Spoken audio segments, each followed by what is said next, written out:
And today marks 1 year since the Hamas terror attack. It killed more than 1,200 people in Israel and sparked a war in the Middle East. In Israel, a siren rang out at 6:29 in the morning in commemoration of the hour of the attack. Since then, more than 40,000 Palestinians have been killed. Much of Gaza is left uninhabitable. Tensions in the region have only gone up. Meanwhile, hope for a ceasefire is growing smaller, with more than 90 hostages still in captivity, including 4 Americans. Here's NBC's Alice Barr. Across Israel today, ceremonies mark 1 year of anguish, of hostages separated from their families.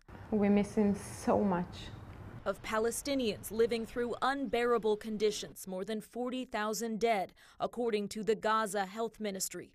And 365 days after Hamas militants attacked inside Israel, killing 1,200 and kidnapping more than 200, the suffering is only growing.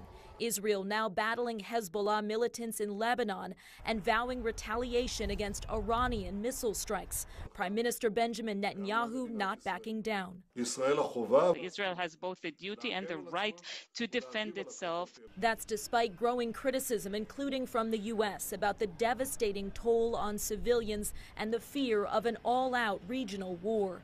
Vice President Kamala Harris on CBS 60 Minutes backing Israel's right to defend itself while stressing the need for a ceasefire. The need for humanitarian aid, the need for this war to end, the need for a deal to be done which would release the hostages. But those negotiations are deadlocked, raising questions about the U.S.'s ability to influence Israeli policy.